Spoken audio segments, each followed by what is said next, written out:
Welcome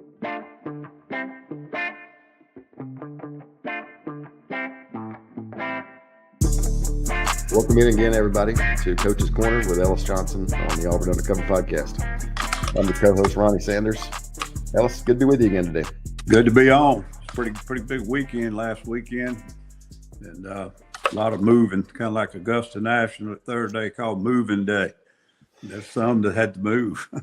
Well, I imagine there'll be a lot. Sam Pittman started packing his stuff up yesterday. I guess it was Sunday, and then our friend Travis Williams got let go at Arkansas too, and it's the firing mid-season now. Hell, even before mid-season seems to be the norm. I think this portal, Ronnie, the timing on the recruiting portal and all that stuff, they can't hardly wait. It's not good for the team. I would hate that to happen if I was playing on that team. But I don't know how you almost lose a whole year if you don't go ahead and do it before the fall portal. The first thing, you don't know if you're going to have any players because they can leave, But so I guess that's what it is. It just gets earlier and earlier, but I think that has to be the main factor. Yeah, and I hate to say that at Arkansas. I don't know what the heck I was doing Sunday, but I got up Monday and read that Bobby was rearranging the staff, and I said, "Well, hell, what's Sam doing?" And then I looked down 2 lines later and said he'd been fired. I didn't even know it. But hey, Travis, Travis was my grad assistant one year, but good football coach too. Yeah, I mean, they let Deke Adams they let him go, and then they let go. There's no, I can't think of his name. They let 3 go on defense. Yeah, secondary coach. I can't. It escapes me too, but it wasn't good. I mean, statistically, they were terrible, and I don't know if the recruiting slipped or what, but they weren't even competitive for 4 quarters in any game, except once they had better players.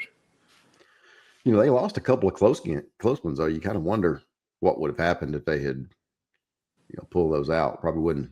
I'm trying to look here what their what they had before. I don't have it here. When the offense was controlling the ball and scoring points and keeping the defense off the field a little bit, they were okay. But the other day, they had a turnover. They had some other short possessions. Their defense just not good enough to hold up against a good football team. Yeah, looking at their schedule here, I mean, they played, they beat Alabama A&M, beat Arkansas State, lost to Ole Miss by 6, lost to Memphis by 1, and then just spit the bit against Notre Dame. And then you look at the rest of the schedule, you got Tennessee A&M, Auburn, Mississippi State, LSU, Texas, Missouri. I mean, it's not going to get any easier. No. The Memphis game was and Memphis got a good team this year. They may still be undefeated.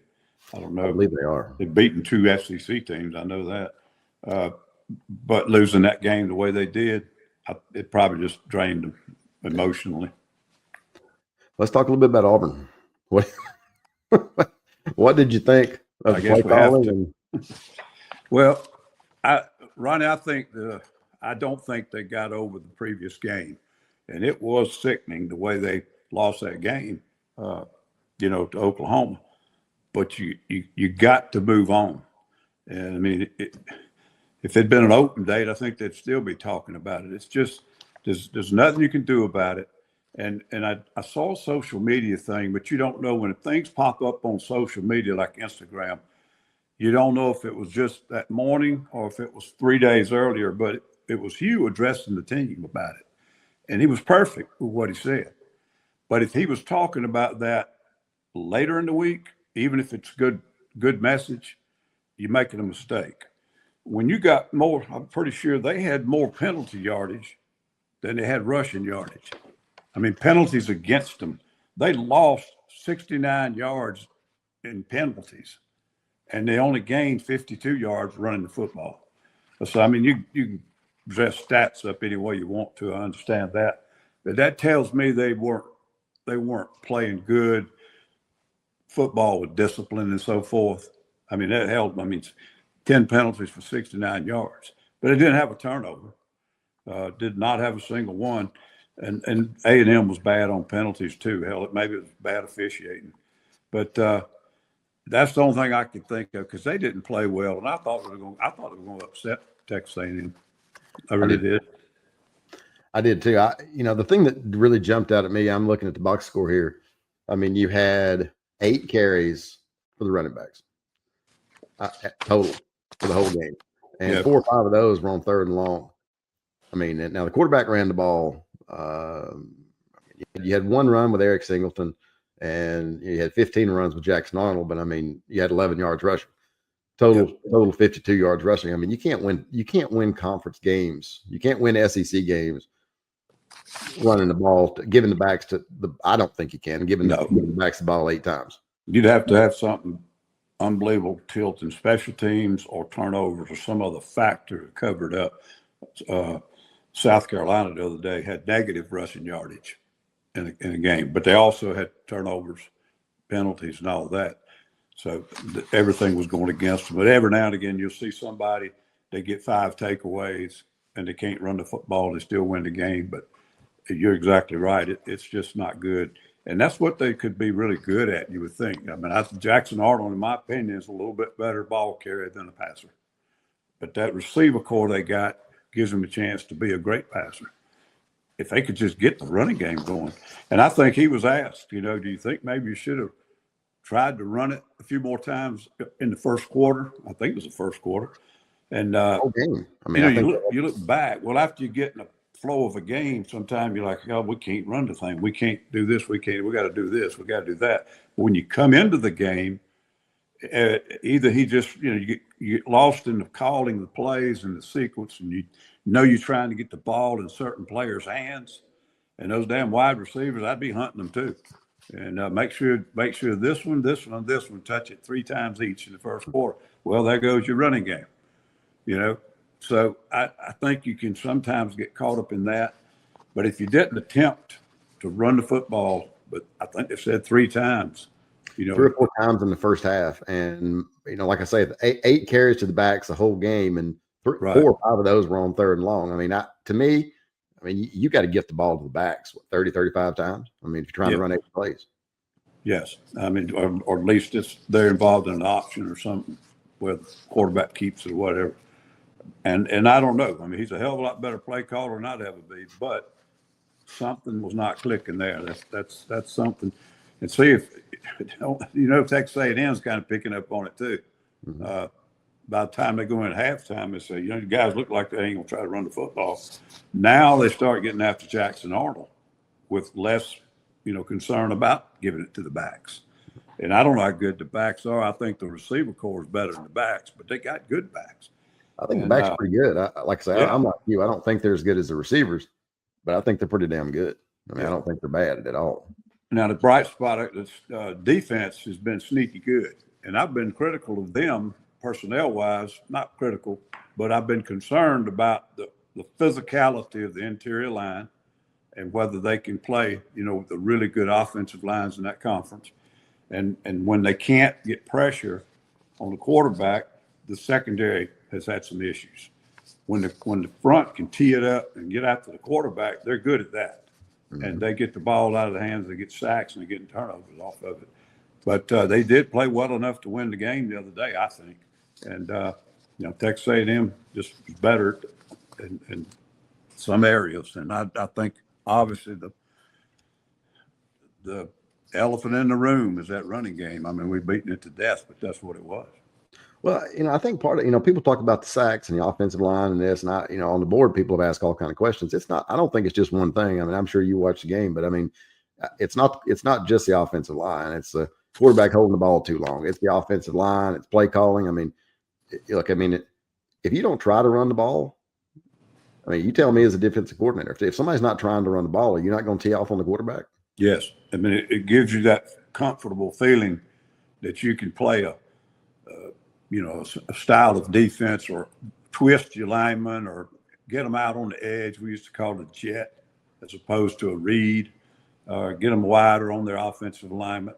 I mean, on the offensive lineman they're lining up on. I mean, just little things like that, you start adjusting it, and that puts pressure on those damn offensive linemen. So, I mean, until you run it successfully, I mean, once they give you the feeling they're not going to run it or don't want to run it, then you start changing your attitude up front.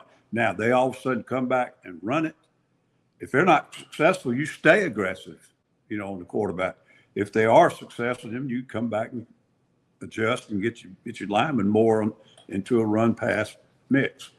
So I don't understand it. I think sometimes we get caught up in all these situations in the game and field position and other stuff, and you don't know that you're not, calling them. And you have to self-scout and look at those things. But Hugh's been doing this stuff a long time, and 9 minutes difference in possession, 12 more offensive plays for Texas A&M, and that ain't been the way Texas A&M's been playing this year.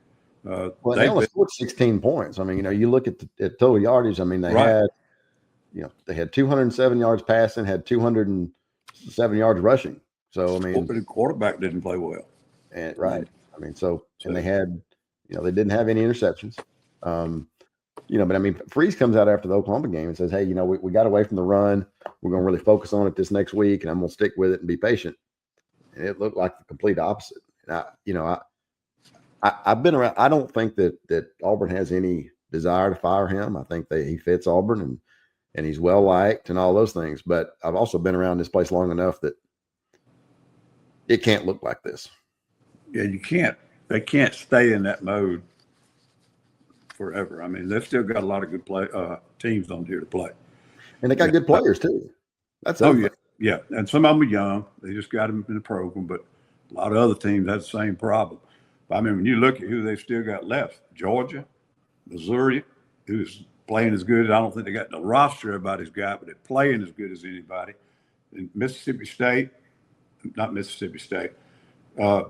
Vanderbilt, everybody wants, and the SEC has no respect for Vanderbilt. Well, they'll find out. You can't have a game like this and know that you're going to beat Vanderbilt.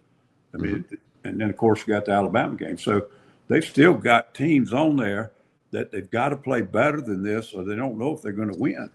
And the Oklahoma game was similar in that they did some terrible things, but they got two bad calls with officiating, and one of them was a wrong call, pure.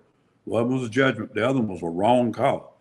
And they still had a shot to win that ball game. And so they're having chances to win, and they're getting some statistical things that are absolutely just mind-boggling. I don't know. Well, you mentioned the schedule. I mean, this Georgia game is shaping up. I mean, you're 3-2. You got Georgia at home, your second biggest rival. This is shaping up, next week to be maybe the biggest game of his Auburn career, maybe the biggest game of his career overall, because you lose to Georgia and you're sitting there at 3-3, and then you drop Missouri and you go to Arkansas. Yeah. I mean, you say what you want to about Arkansas. That's a hard out when you go out there. Oh, yeah. You got Reno getting back in his groove, and you got 3 weeks to get ready, and he'll be ready. And Auburn's got an open date this week. Open dates when you're in this situation should be valuable. But if they sit there mentally stewing like they did last week for 3 or 4 days and don't use this open date in a good way and get focused and get extra practice days and extra time on Georgia. Georgia's will be coming off of Kentucky. And, after losing Alabama, they've got to get their mind right. They've got a team they should beat, and they'll come off of that, kind of clear the mind a little bit. If the same thing happens next game, continuing to grind on a previous game, you're not going to be prepared to play mentally. I mean, I guess that's the thing. I mean, you come out of this 3-2, and you now you're going into Georgia. You feel like, hey, going into the season, you feel like, okay, well, if we're 4-1 coming out of those first 5, we feel pretty good. And you come out of the first 5, you're 3-2, and you had a chance to win the last 2, and really kind of pissed them both away. That's right. So if you're sitting there and you're thinking, okay, well, we got good players. We got a pretty good football team. I don't think if you play well, I don't think there's anybody left on the schedule that you can't beat. You got Georgia and Alabama at home, and if you're good, if you got good players and you're in the game late, you're gonna have a chance to win. Absolutely.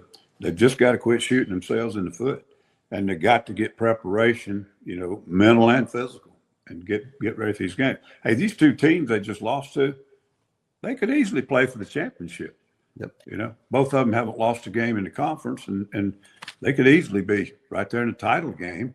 And you had both of them, I think, were within a touchdown. So in spite of some of the things you're doing to yourself, So there's plenty of things to be optimistic about. You just got to fix some things in their own house. Yeah, I mean, and defense. Look, give DJ Durkin credit. I mean, he's done a hell of a job, and the defense has kept him in the game. I mean, even in the A&M game, I mean, when the offense was just god awful, I mean, the defense gets a pick six, and you're right back in it. And the game ends up being 16-10, and you've got a 24-17 game against Oklahoma and get sacked 10 times. I mean, you got 15 sacks, 14, 15 sacks in the last two games. Yep. And you can't run the ball in either one. And Jackson Arnold hadn't really done a great job of getting the ball to playmakers, Eric Singleton and Cam Coleman on the outside. I mean, you got to get the ball to those guys. Yep. Let's talk about some games this week. We've got let's see here. Let me pull up my schedule here. We got Kentucky at Georgia. You got Georgia by 20.5, but I don't see that being much of a game. No, that won't be. The young quarterback at Kentucky, if you got any ability to get to him, that's like South Carolina, they just completely took the ball game from him.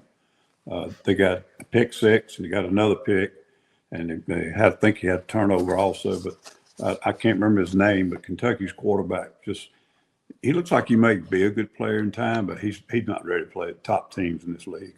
He doesn't have a lot of help around him either. There are no breakers anywhere you can get the ball to. So that I just don't see how they can even stay close with Georgia. It'd have to be a mental hangover for Georgia, kind of like Auburn just had, before this game would even be close or anything. Yeah, Alabama, Vandy at Alabama has a chance to be. I think for Alabama, and correct me if I'm wrong, but I mean, last year they had games where they looked great, and then they had Oklahoma and Vandy.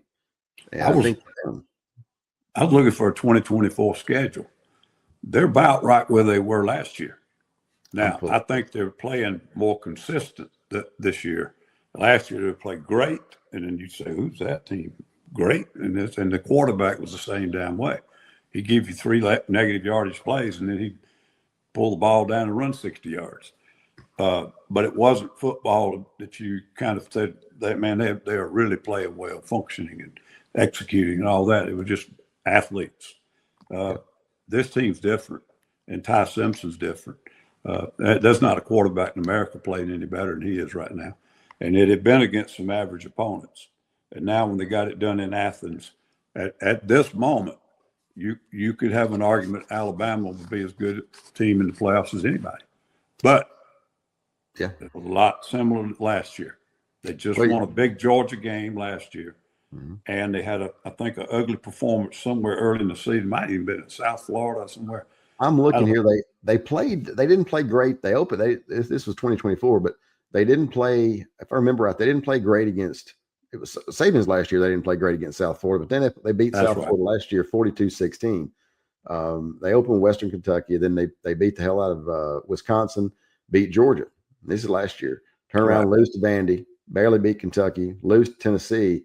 And then, beat Missouri really well. They beat LSU bad, beat Mercer, and then turn around and lose bad to Oklahoma 24-3 out there. So, they were up and down, but they had, games where they looked really, really good last year too. Right. And it was the inconsistency on both sides of the ball last year. Not quite as bad this year. The first game maybe was a wake-up call. And Florida State's been beaten now.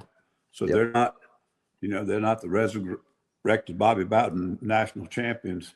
They're vulnerable in some areas. Virginia's a good, solid program, but they're not a dominant roster by any means. So that loss against them down there, I think, everybody's spreading that game at 20 points or more or something like that. They probably, I don't know, maybe just mentally weren't ready to play and got down and couldn't dig out of the hole. So anyhow, I'll tell you right now, they're playing as good as anybody in America. And to me, it's all starting with that quarterback, man. His statistics lately have been unbelievable. I mean, it's like 24 of 29 or something like that. I mean, he looked great. Who did he play? What did he play against Georgia? I don't remember what it was. Alabama, we're about to find out if they're real. 24 of 38, so he wasn't quite as good against Georgia, but that's a good football team. Mm-hmm. And then Kirby even commented on how it was very hard to sack him. He said, we had some people coming free and they couldn't get there because he knew when to get the ball out of his hands. He knew when he wasn't protected. He's smart. I mean, he knows what he's doing, and he's executing. And there's some good players around him too. Now he's not the type. He's not immobile, but he's not the type that can save himself against a really good pass rush if the offensive line is not holding up. That would be the one thing. But I mean, nobody's throwing the ball more accurately. Nobody's executing better. Nobody's handling everything that's being thrown at him. He's just playing really, really good. Well, I think they looked great last week. They obviously looked bad against Florida State, but I mean, you look 1, 2, 3, 4. You got 5 out of your next 6 games are against ranked teams. Yeah. And Vandy's not a gimme. Missouri's not a gimme. Tennessee's not a gimme. You know, they got at South Carolina and then LSU. LSU can't score. What are your thoughts on them? Just saying what you just said, and the best running back was out, but he hadn't really been phenomenal this year. They have not had a ball carrier, and that's very atypical. That's not normal for LSU. But they haven't had a ball carrier that can really take over a game sometime when you need him to. Nussmeier's very difficult to protect. He's not quick getting out of trouble, and he's not fast. They don't have a lot of good quarterback run game. He's smart, he's tough, and usually he's accurate. But if you have to make him move his feet, then there goes the accuracy too. But their big problem has been they can't run the football consistently. And, you know, there's just not a back that looks like some of those damn LSU backs that you've coached against for the last 30 years. So it's been kind of strange. Defensively, they fixed all their problems in the offseason personnel-wise, and they've been playing good, you know, in that area. But, you know, you can win in SEC if you got a great defense, great kicking game, and taking care of the football and running the football. But if you can't run the football, that MO ain't going to work real well against some of the better teams. I mean, people in this league can score points. What do you make it? You know, I mean, there's a lot of people talking about Brian Kelly being on the hot seat and Lincoln Riley may get fired. I mean, what do you make of? I mean, Jimbo obviously got, but you know, Scott Woodward went to A&M, paid Jimbo, gave him a huge buyout. They end up firing him, paying him $70 million. He's done the same thing at LSU, and you know, Brian Kelly's buyout is $62 million. Yep. And then you turn around and you got Lincoln Riley's buyout is $88 million. Well, my observation in these hirings, the guys that do that, they're ones who they get good credit for running a great hiring process and getting their guy. What they have to do is sell their soul to get them. You know, you don't want to get into a back and forth for 3 weeks trying to get that guy, because then all of a sudden the media makes you look like you don't know what the hell you're doing. And I think sometimes these huge buyouts, I don't know if they could have avoided it. If that was the guy they wanted, whether you want to argue he's the best hire or not, if that was the guy they wanted and they decided on that, they got to do what they got to do to get him, or then you're going to get all the negativity from the fact that your hiring process is a circus. So that's all I can figure. I keep saying it, and I know a lot of other people keep saying it. In the future, these ADs and administrators, they're going to have to say, you know, we ain't paying, we ain't putting these big buyouts on these contracts. We can't pay the kids and pay the coaches, you know, and buy a new staff to come in here every 4 years. I mean, the money's on and on and on. Yeah, I mean, there's a lot of money at these places, but they don't want to see it thrown away like that. You know, it's going to be interesting. I mean, there could be a lot of movement this year. I mean, you look at Florida. I mean, that's another game this week. You know, pulling up the schedule. I mean, you've got Texas at Florida. You know, Texas 3-1. That's a dangerous game for Texas. They're only a 6.5 point favorite. Florida's as good on defense as anybody in the conference. Yep. And Arch has been hot and cold. If they affect him and he doesn't play well, they might be in this game. Lagway's got to wake up and start doing the things he's capable of doing. But that's a dangerous game for Texas going down to Florida. And it's not going to be if they're in it late now. Those fans will be loud. That's a hard place to play, loud down there. Right. Hopefully they hadn't lost the fan base already. I mean, it's just a lot of complaining down there, negativity. But well, and they'll turn on you now. We used to joke when I was down there that, you know, we like to play on the road better than home. We got booed less.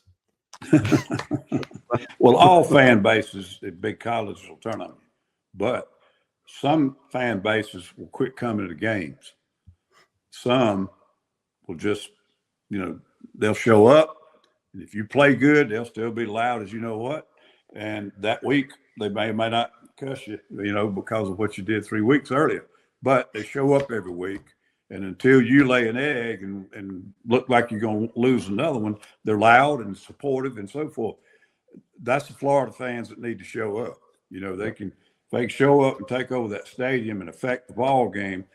They can say anything they want, after the thing's over. If they don't win, I mean, that's you pay your money, and you if you don't play well, you deserve to get criticized. But I'm just saying that's a dangerous game for Texas. I agree with you. Let me ask you this, and I don't know if I sent you this earlier in the week, but since Spurrier, I'm looking at my notes here. Since Spurrier, Urban Meyer won, and this is ranking by win percentage in the conference. Urban Meyer won 75% of his games. Now, I'd like to point out we signed a bunch of those players when I was there.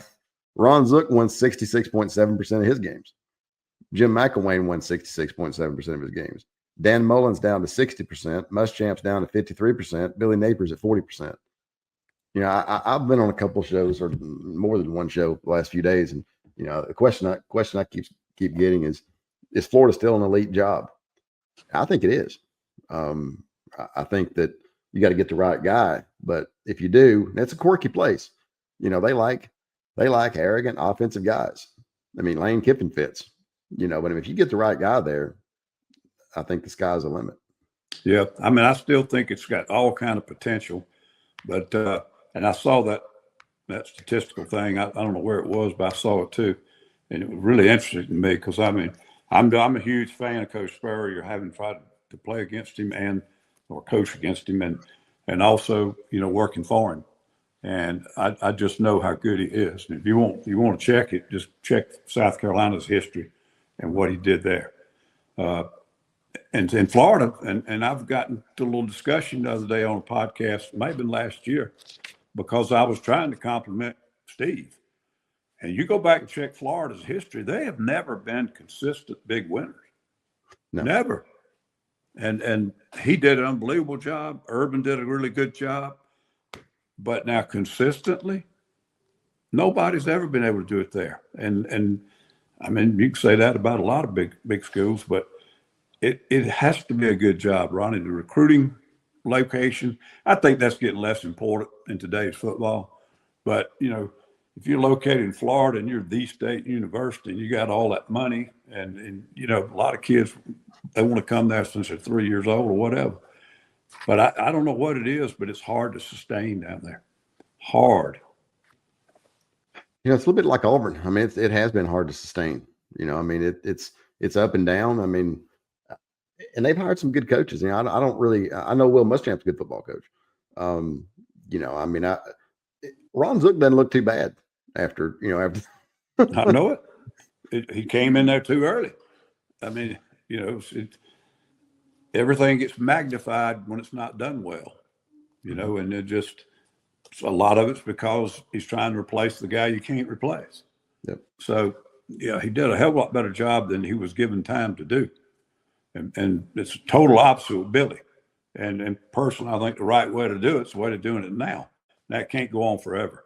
And I know Billy really well, more so as a player. I coached against him and then was around him in his young coaching days. I know about his background. He's a no-nonsense guy, but he's a player's guy. He's got great communication with the kids. Everything I get from down there from pretty good sources, still ain't lost the locker room. But at some point in time, they can't keep winning 5 and 6 games. And I mean, I just don't know when it's going to end. But it's been a puzzle to me because the thing that seems to get them this year a little bit is just simple organization and discipline and execution. And that's something I would think his football teams would always have. What they've got right now is he's had some great recruiting, and he's got hellacious talent. Mm-hmm. Now, the quarterback problem with him is he's had some kind of nagging injury ever since he's gotten there. And in the off season, he missed some of last year's games. And when he finally got to play, he still missed a game somewhere along in there with an injury, not a terrible injury, but one that kind of, got to stay out for a week. Then in the off season, something happened in the spring. I want to say it was a rib, like what he calls oblique or something, maybe the shoulder. I think it was upper body. Had to back off of throwing. Well, that's okay if you're the left guard, but if you're the fucking quarterback and you can't throw the ball at practice, it ain't a whole lot you can do. Right. Then he comes into the summer and he pulls a calf muscle. And my understanding is he wasn't taking part in a lot of the off season. They do a lot of work now in the off season where the rules have changed, especially offensively, throwing and catching and routes and all that kind of stuff. And then he gets into the fall, and I don't think he took a live rep the first 3 weeks, with any kind of speed or whatever. He's nursing that calf muscle or something. I mean, it's been something different every time. Is he a kid that's been unlucky, or is he a kid that doesn't take care of himself and stay in shape and do things the right way, just little things like stretching and strength training and all those type things you can do. And if you're a high-level athlete, you better do them. There's only one John Daly that can drink beer between the 4 rounds he's played in the PGA and still hit the ball better than Tiger Woods. But it just, it's been a mystery. And the way they look has been a mystery to me. It's like it doesn't reflect Billy Napier to me. And so something ain't getting communicated to the team or to the staff down to the team because they don't look glued together.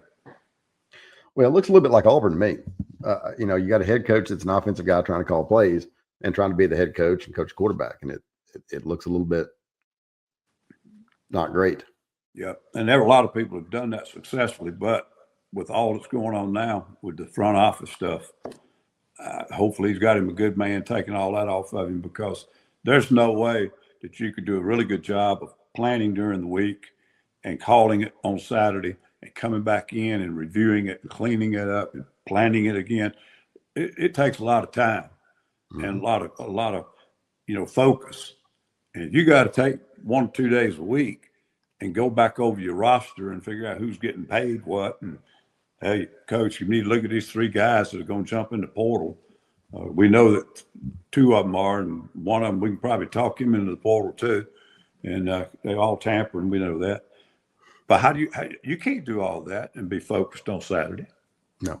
And that's kind of what I meant. It's not the days when Spurrier was calling plays or Bobby Bowden calling play. I mean, it's just there's too much going on. I mean, Steve was unbelievable though, Ron. I'm probably repeating myself, and I hope not, because people probably get tired of hearing it.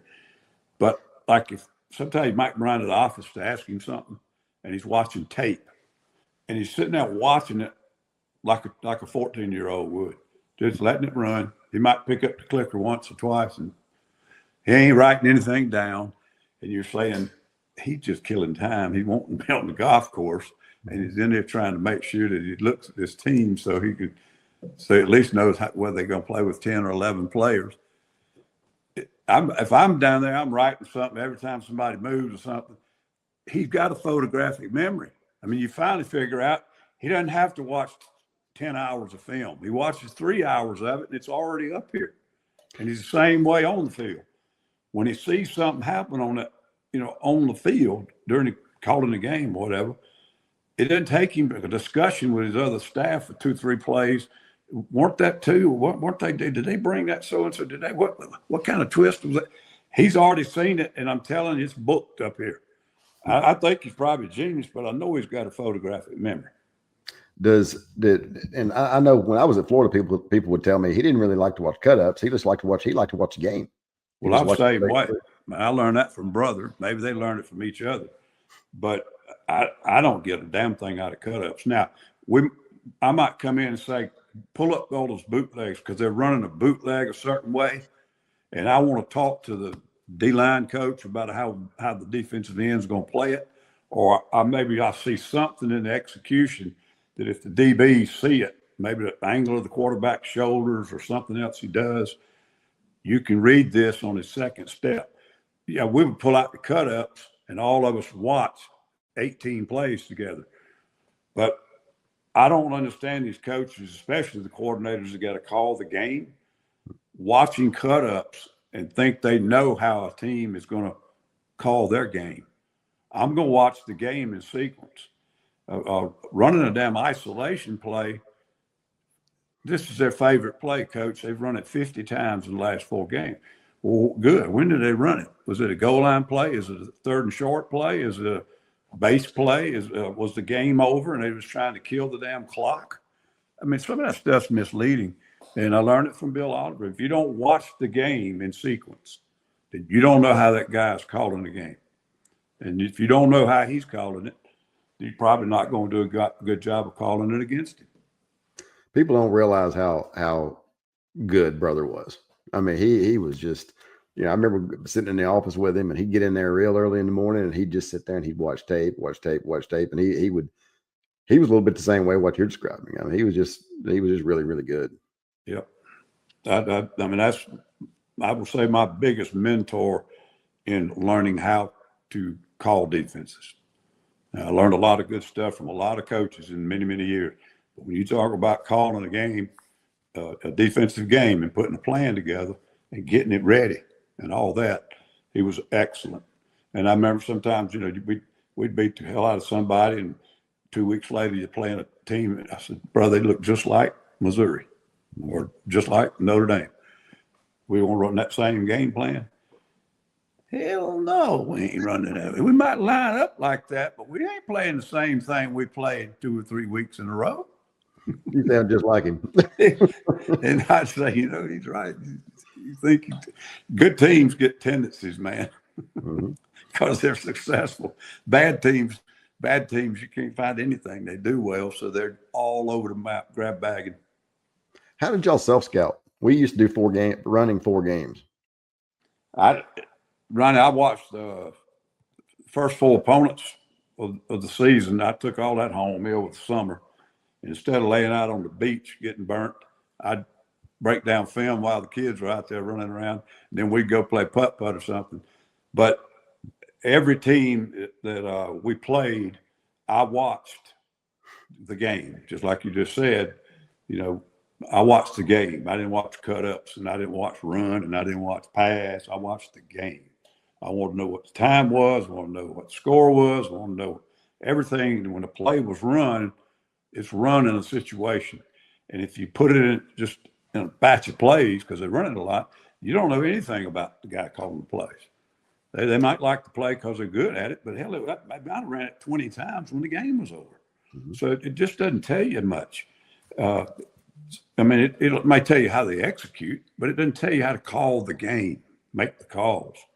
But in self-scout, I put a lot of that on the grad assistants, because they could look at what I called, and if it's written down correctly, you could give an 18-year-old the job of going there and punch this stuff into a computer and bring it back. And then you can look and see if you calling something too much, period, too much on 3rd and long, too much on 3rd and short, whatever. And you could find out which things were pretty successful. And now, if you wanted to look and see if you were busting the defense, not run it correctly, you had to do that as a staff. You didn't send a student coach in there to do that. But we self-scouted, but I didn't put a whole lot of time in it as far as doing it as a staff or anything. I gave that to some of the student coaches to put in the computer. How do you see Mississippi State at A&M? A&M by 14.5. I'm not sure I buy that one. I think A&M's that much better than they are, but I'll tell you, Washington State this week, they got legit players now. They look like an SEC team running around out there.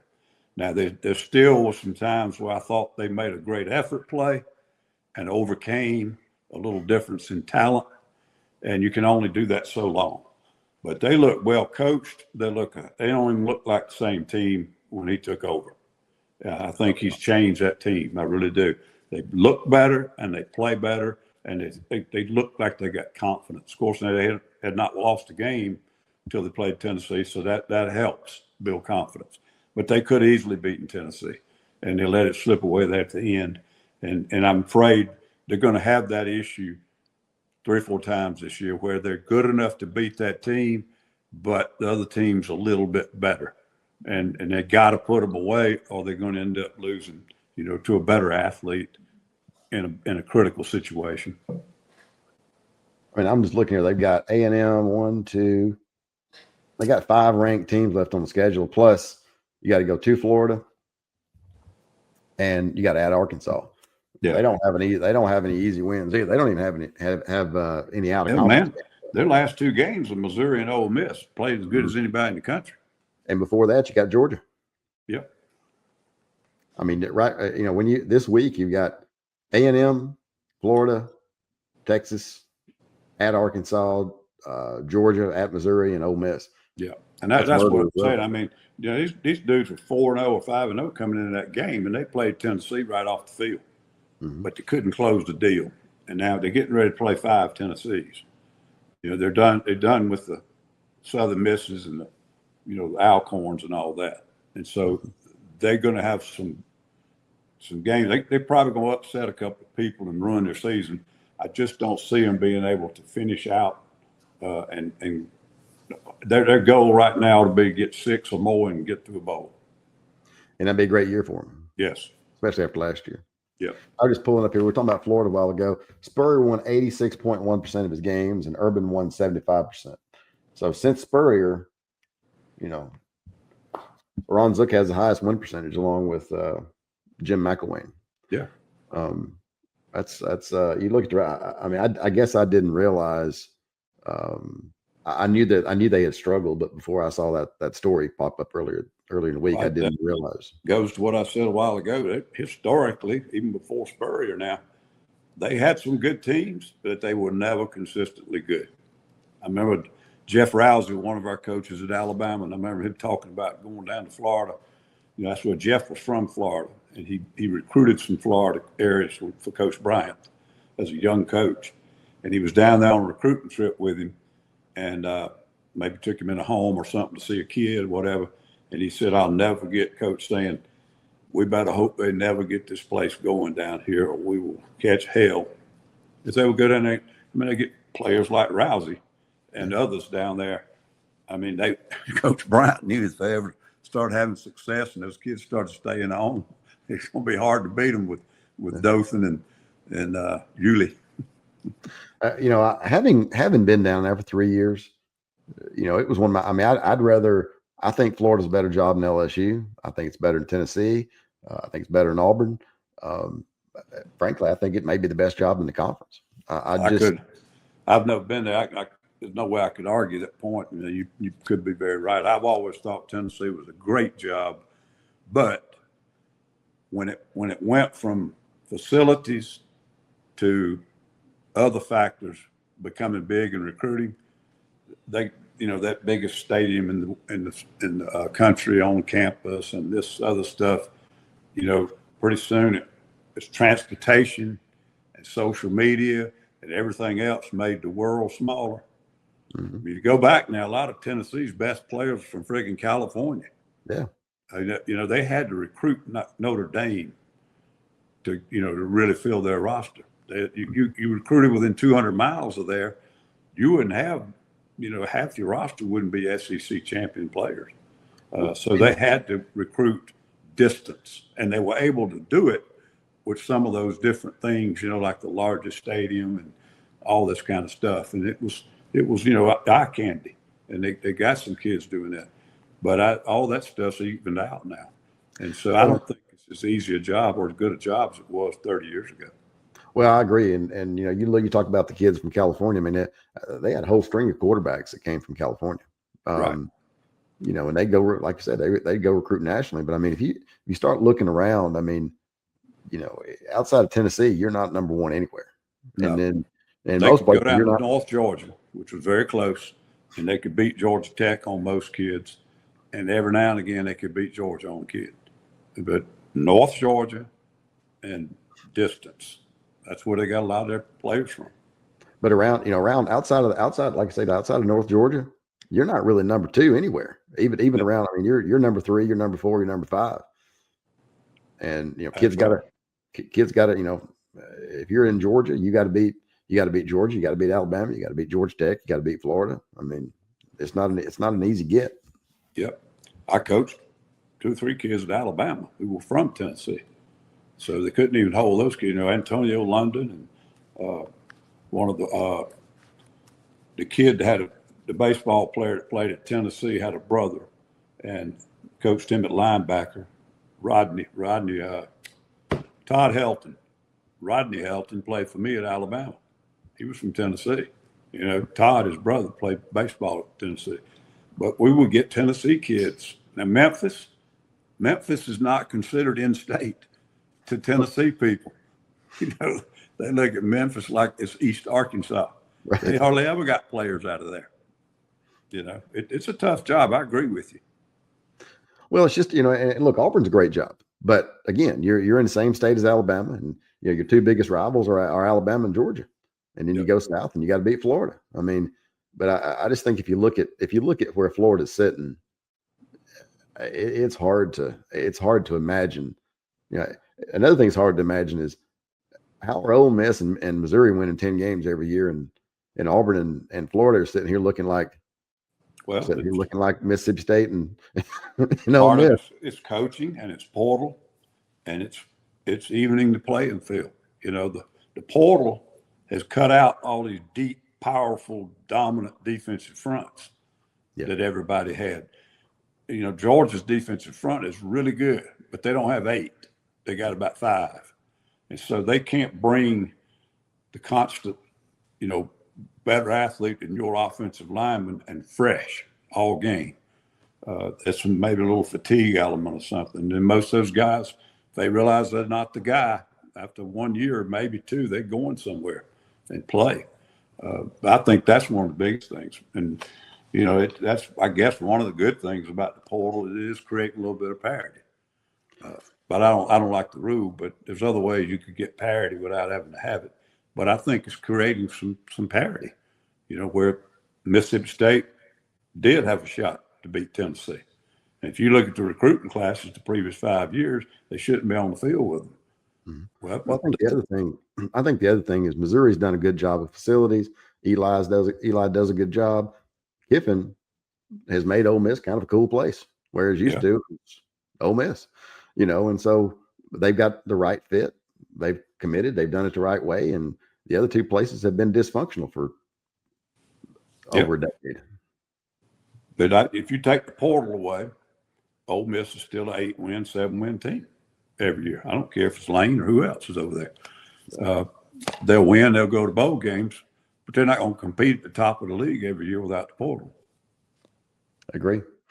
Before we go, what does Auburn need to accomplish during this off week? That's the biggest thing, Ronnie, and that's probably the hardest things in coaching. But they've got to get the past in the past and have good, spirited, competitive practices, and everything needs to be about the future. And you have to be careful, because sometimes you'll refer to something that happened because you're really just trying to make sure and correct it.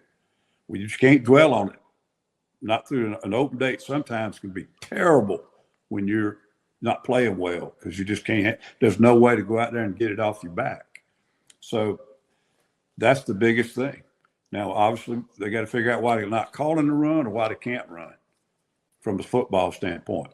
Defensively, just keep getting, stay healthy, keep getting better. Offensively, get the ball in the hands of those damn players, because they've recruited some great ball production guys, both running and passing. But they got to figure out what they're good at, and they got to include some things to make sure the backs have got a chance to get the ball upfield. If you ain't got a 100-yard back, okay, but you got to find some ways, scheme-wise, and/or commitment of repeated plays, and move the ball upfield in the running game a little bit. You'd be surprised if you gained 20 yards in the first series running the football, it stays in the back of the coordinator on the other side's mind until you can't do it. So that's got an effect on so many other things right now. No doubt. I think it's I think if Freeze can keep them focused or get them refocused, then it has a chance to be a good thing. But like you say, I mean, if you're still focused on Oklahoma and then you're focused on A&M, and you let the week get away from you, it's not going to be good against Georgia. And you don't need your athletic director releasing a statement, next week about, well, they finally suspended those referees. Just, hey, you handle it with the conference office, or the president can do it or whatever, but quit putting it out in the media. Because when you put it out in the media, it comes right back to the team. And that's who doesn't need to be listening to this crap. I mean, they need, and the coach has a hard enough job keeping 18, 19-year-olds focused when you don't have distractions. When you create your own distractions, you're shooting yourself in the foot. So you need to just quit talking about it. If something isn't right and you still got a problem with it over in that league office, drive over there to Birmingham and get it settled, but don't try to do it in the newspaper. Ellis, another great show. Good to be with you. Going to be a slack week this week, but the most interesting game probably is Vandy and Alabama because of what happened last year. I don't think they'll stay with them this year.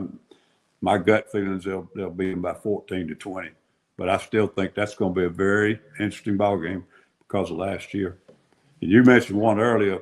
We didn't get to it, but an ACC game, believe it or not, is going to be a key game this week. Florida State, if they beat Miami, because Miami right now is playing as good as anybody in the country, so they could be in the national picture. But if Florida State beats them, it's all back shaking up again.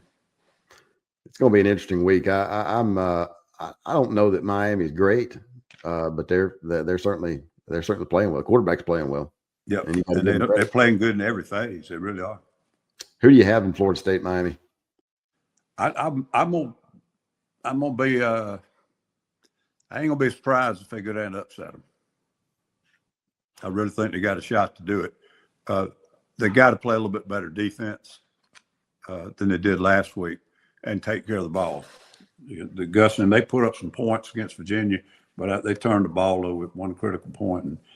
And anytime you get his offense forced into having to throw, the protection system is the key, all that kind of stuff. They don't run a lot of time on it because the offense and all the movement and emotions and all that's so hard to perfect.